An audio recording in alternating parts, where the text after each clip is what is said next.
झारखंड विधानसभा के बजट सत्र के 5वें दिन सदन में अलग अलग विभागों के कटौती प्रस्ताव पर चर्चा की गई।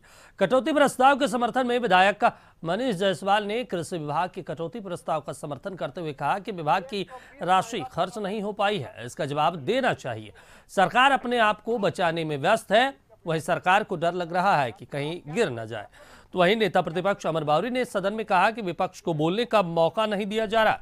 इस दौरान कांग्रेस विधायक ने विपक्ष पर जमकर निशाना साधा। उन्होंने कहा कि नए संसद भवन का उद्घाटन क्या राष्ट्रपति से नहीं होना चाहिए था? ये छत्तीसगढ़ और उत्तर प्रदेश नहीं है। नीरव मोदी और विजय माल्या पर कोई कार्रवाई नहीं की जाती। इनके विधायक पैसा लेकर विदेश भाग जाते हैं।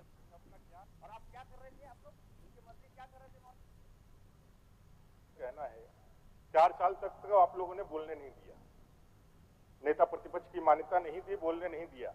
आपने एक तरफा कार्रवाई चलाई, जिसका खामियाजा भी भुगतना पड़ा कि राम के हनुमान के राम जिनको कहते हैं डायनेमिक लीडर, आज उनको जेल के सलाखों के पीछे जाना पड़ा। इसलिए टोका टोकी जहां होता है वहीं हम लोग करते हैं अपनी गरिमा का। कोई ऐसा राज्य जहां एयरपोर्ट में आप रघुवर दास का फोटो नहीं था। किसका पैसा था? वो पैसा कौन उड़ा रहा था? आप लोग उड़ा रहे थे महोदय। झारखंड के आदिवासियों का पैसा, मूलवासियों का पैसा अमेरिका में उड़ाया जा रहा था, जापान में उड़ाया जाता महोदय, नौकरी के नाम पर। महोदय आप कहा जाता कि हम नौकरी देंगे महोदय, कहाँ क्या हो गया झारखंड मोमेंटम के नाम पर? कुछ नहीं महोदय, 5 साल तो लूट किया आप लोगों ने। और झारखंड में बिजली की दर एक बार फिर बढ़ा दी गई है। अब ग्रामीण क्षेत्र के घरेलू उपभोक्ताओं को 6 रुपये 30 पैसे प्रति यूनिट की दर से बिजली बिल का भुगतान करना होगा, तो वहीं शहरी क्षेत्र के घरेलू उपभोक्ताओं को 6 रुपये 65 पैसे प्रति यूनिट देने होंगे। झारखंड राज्य विद्युत नियामक आयोग की ओर से बिजली की नई दरें घोषित कर दी गई है। तो उधर झारखंड में बिजली दर की बढ़ोतरी के बाद सियासत भी अब गरमा गई है। सत्ता पक्ष इसको नियमानुकूल प्रक्रिया बता रहा है, तो विपक्ष इसको लेकर हमलावर है। 70,000 करोड़ रुपए का जो भ्रष्टाचार हुआ, उसके लिए उनके पास पैसे थे इस राज्य के आदिवासी मूलवासी जनता को लूटने के लिए। लेकिन देखिए, इस सरकार का विरोधाभास, एक तरफ कहती है कि 100 यूनिट बिजली देंगे, उसे बढ़ाकर 125 यूनिट करने का नाटक करती है, और दूसरी ओर आप शहरों की बात तो छोड़े, ग्रामीण इलाकों में शहरी इलाकों से ज्यादा बढ़ोतरी कर दी जाती है। 7.66% की बिजली दरों में वृद्धि हुई है। शहरी इलाके में तो सिर्फ 35 पैसे पर यूनिट है, लेकिन गांवों में से 50 पैसे पर यूनिट करा दिया गया है। और जब केंद्र सरकार के द्वारा लगातार संघीय ढांचा प्रणाली पर प्रहार हो, तो कुछ ऐसे फैसले ना चाहते हुए भी कड़े फैसले लेने पड़ते हैं। लेकिन इसके बावजूद हम लोगों ने ये फैसला लिया कि 125 यूनिट बिजली हम फ्री देंगे, और जो उपभोक्ता 5 दिनों के अंतराल में अगर बिजली की बिल अपना जमा करते हैं, तो उनको भी उस बिजली के बिल में छूट दिया जाएगा। देखिए, वो मामूली बढ़त है, कोई ज़्यादा बढ़त है नहीं।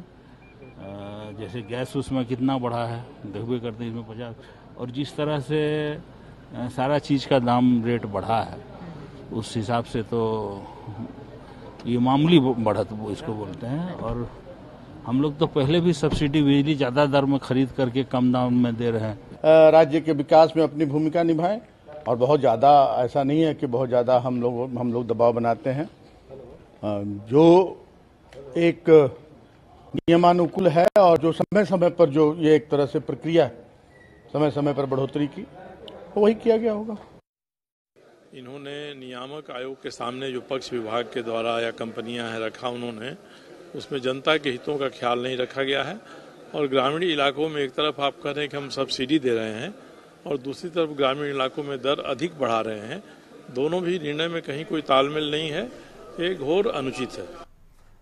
वहीं बजट सत्र के 5वें दिन झारखंड विधानसभा परिसर में विपक्ष ने जोरदार प्रदर्शन किया। तो वहीं विधानसभा के पोर्टिको में पक्ष और विपक्ष के सदस्यों के बीच कई मुद्दों पर टकराव देखने को मिले। सदस्य बिजली दर की बढ़ोतरी पर बहसबाजी करते दिखाई दिए। इसके साथ ही जेएसएससी पेपर लीक मामले को लेकर भी उनके बीच चर्चा होती दिखाई दी।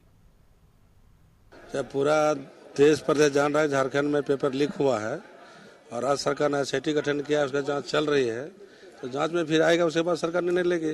मगर सरकार ने जब एसआईटी जांच बैठाई है, कुछ हद तक इसमें कार्रवाई भी हुए हैं, तो थोड़ा सा तो सब्र रखें। और आप लोग इनका मुद्दा को इतना ये करते हैं, शुरू से डे 1 से इस चीज को पकड़े। मैं तो खुद इनसे सवाल कर रही हूँ, जेपीएससी में जो सीबीआई जांच बैठी थी, उसकी रिपोर्ट कहाँ है? निकलवाए ना ये लोग।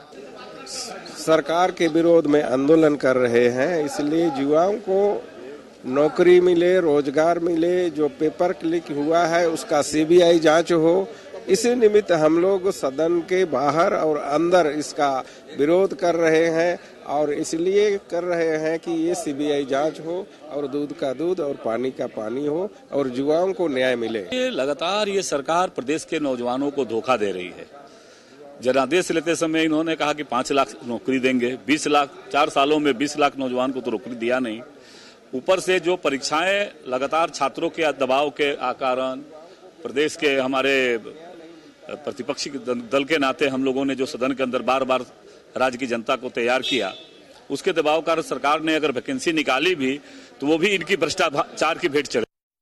डिग्री कॉलेज, महिला डिग्री कॉलेज की आप लोगों ने सुना होगा, 5 नए महिला डिग्री कॉलेज खुलवाने का सरकार ने संकल्प लिया है, 14 पॉलिटेक्निक खुलवाने का संकल्प लिया है। बहुत अच्छी बात है भैया, हम आपका स्वागत करते हैं। परंतु जो 12 जिलों में डिग्री कॉलेज बन करके तैयार है, 11 जिलों में जो महिला डिग्री कॉलेज बन करके तैयार है, जो बहुउद्देशीय भवन जिससे बच्चों को एग्जाम में कोई परेशानी नहीं हो, उसमें क्लास चले, ऐसा बोल के बहुउद्देशीय भवन बनवाने का काम किया, आश्रम विद्यालय बनवाने का काम किया, टीचर ट्रेनिंग कॉलेज बनाने का काम किया। ये सब जो बन करके पड़ा हुआ उसको शुरू कब करा रहे, ये बताइए, फिर आप खुलवाने का बात करेंगे। मांगे है कि 23 नवंबर 2004 को झारखंड सरकार के कैबिनेट का निर्णय था कि झारखंड राज्य की कुर्मी को, गटवार को और कोलतेली को अनुसूचित जनजाति में शामिल करेंगे। 20 साल हो गए, आज तक सरकार ने इसको लागू नहीं किया, तो इसको लागू करने के लिए सरकार का ध्यान आकृष्ट करने की, इसके साथ ही 8 जनवरी 2013 को सरकार ने खैराचातर, चतरचट्टी, मोहटार समेत 16 प्रखंडों को बनाने का निर्णय लिया था। आज जहां के तहां 11 साल बीत गए कैबिनेट के निर्णय हुए, आज तक ये प्रखंड नहीं, खैराचातर, मोहटार, चतरचट्टी समेत 16 जगह आज तक प्रखंड नहीं बन पाए।